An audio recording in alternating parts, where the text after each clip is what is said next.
Bueno, vamos entonces ahora a trabajar con el circuito LR.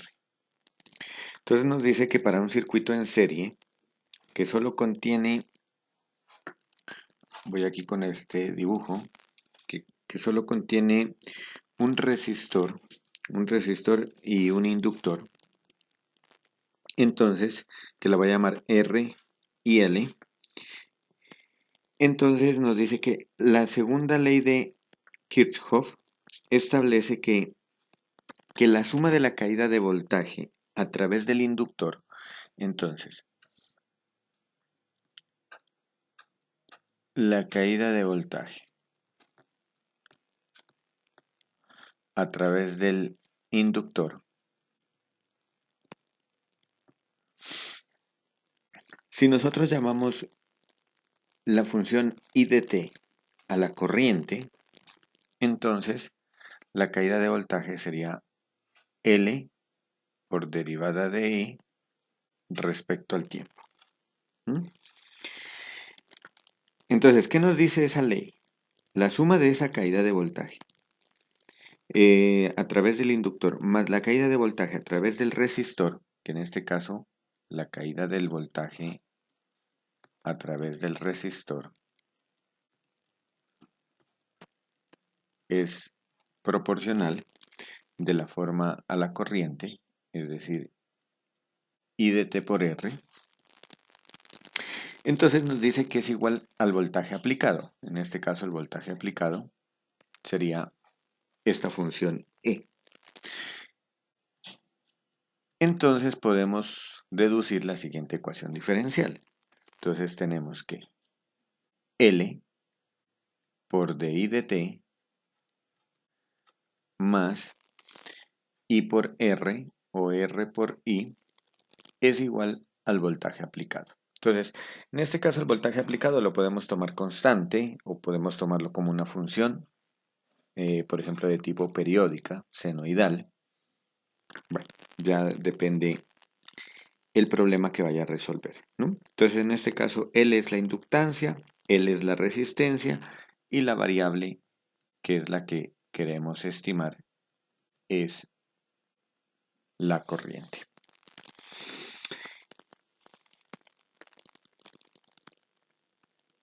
Entonces, vamos a resolver el siguiente ejercicio, ¿no? Entonces aquí, pues lo que había comentado, tenemos esta nuestra ecuación diferencial, la descripción de cada parámetro y cada variable, y vamos con este ejemplo. Dice, por ejemplo, si L es igual a 1 medio, R es igual a 10 ohmios, y E de t es una función constante que van a ser de 12 voltios. Entonces, queremos estimar quién es la función de corriente. Entonces, ¿cómo se comporta la corriente en ese circuito? Entonces, vamos a plantear nuestra ecuación diferencial.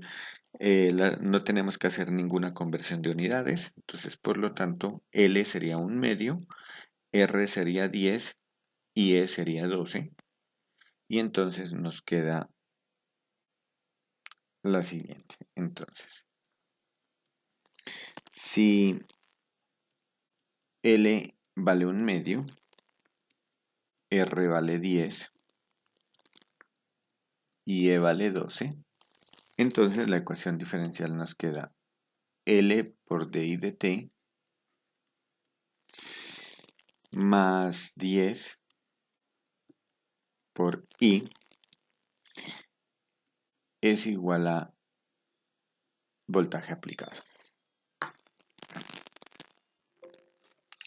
Entonces, para resolver esta ecuación diferencial, pues voy a quitar este 1 medio.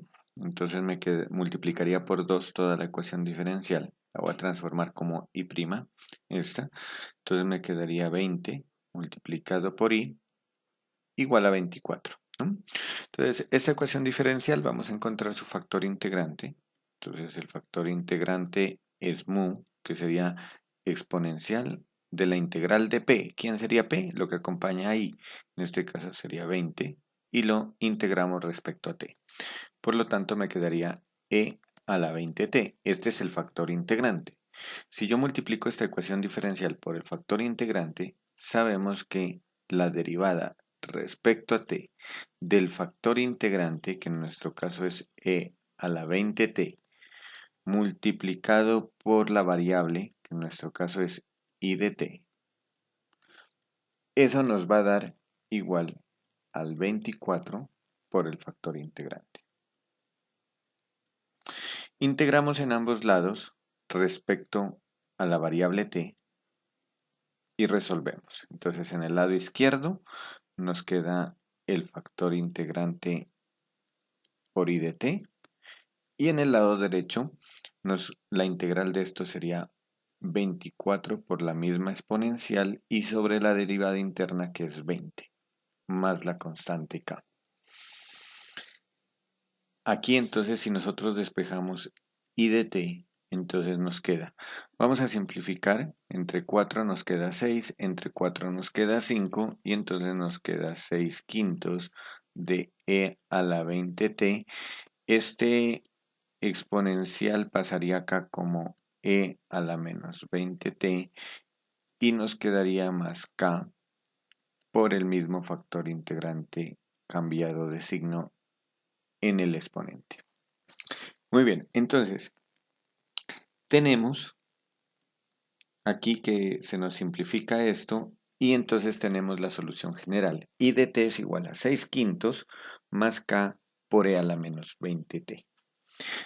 Ahora, esta es la solución general. El caso particular, vamos a suponer entonces, como no nos da ningún caso particular, entonces, ¿qué pasa al inicio con la corriente?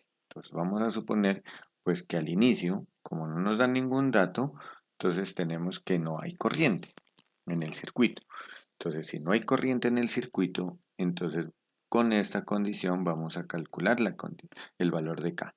Entonces tenemos 6 quintos más K por E a la 0, que sería 1, igual a 0. Por lo tanto, K valdría menos 6 quintos. Y si yo reemplazo este valor de K aquí en la solución general, obtengo la solución particular, que sería esta.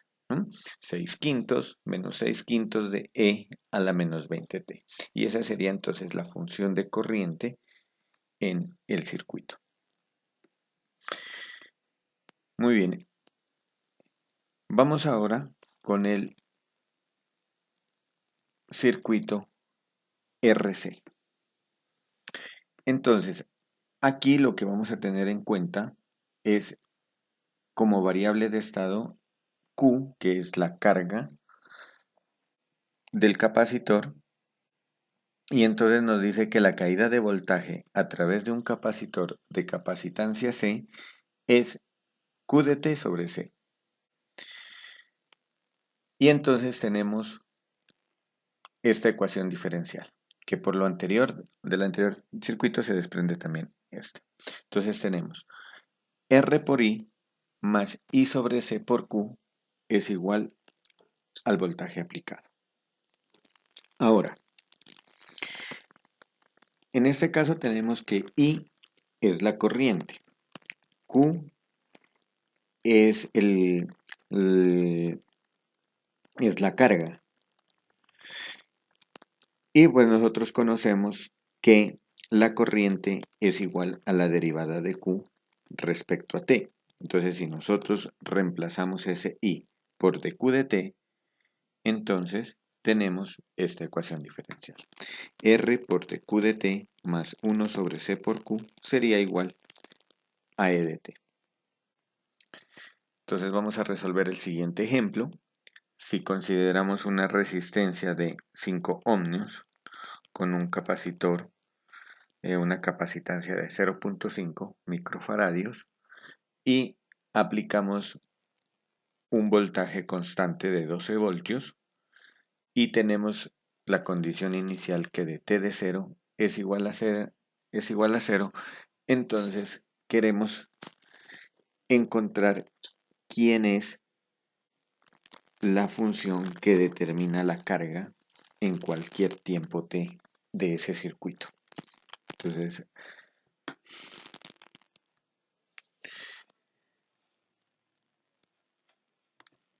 Entonces, la ecuación diferencial, en nuestro caso, nos quedaría que R vale 5, entonces sería 5 por dq de t, más C que vale 0.5, que sería un medio de Q, igual al voltaje aplicado, que es 12. Entonces nos quedaría esta ecuación diferencial. Muy bien, entonces si nosotros resolvemos esa ecuación diferencial, entonces tenemos 5 por Q' más un medio de Q igual a 12.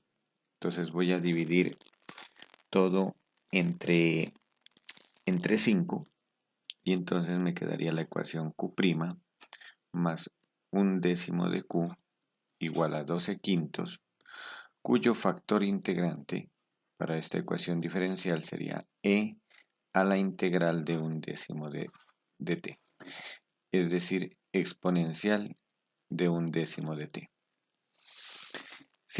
Si multiplicamos esa ecuación diferencial por el factor integrante, entonces nos queda la derivada respecto al tiempo del factor integrante, que es e a la t sobre 10, la voy a escribir ese t sobre 10, por la función de carga q de t, y esto es igual al lado derecho que teníamos 12 quintos por el factor integrante e a la t sobre 10. Si integramos en ambos lados respecto a la variable t, entonces obtenemos que el factor integrante por q de t es igual a 12 quintos por la integral de e sobre t décimos de t. Entonces, tenemos que e sobre t décimos por q de t sería igual a 12 quintos, y la integral de esa exponencial es la misma sobre la derivada interna, que es un décimo, más la constante de integración. Si simplificamos, podemos simplificar este 10 con este 5 y nos quedaría un medio. Y ese un medio, por ley de oreja, pasaría a multiplicar al 12 y nos quedaría 24. Entonces así tenemos, aquí tendríamos 24 por e a la t sobre 10 más k. Si dividimos todo entre este factor integrante para despejar q, obtenemos que q de t sería, aquí se nos elimina este y nos quedaría 24 más k por el factor integrante con exponente negativo. Y esta es nuestra solución general. Ahora, tenemos la condición inicial que q de 0 es igual a 0. Entonces, si q de 0 es igual a 0, calculamos la solución particular. Q de 0 sería 24 más k igual a 0, de donde k valdría menos 24. Y si nosotros reemplazamos este valor de k aquí en la solución general, obtenemos entonces la solución particular, ¿no?, que es esta. Y esta me está determinando cuánto es la carga en cualquier tiempo. Si yo quiero, por ejemplo, encontrar la corriente, pues simplemente tendría que derivar esta función respecto al tiempo y obtendría la corriente también en este circuito.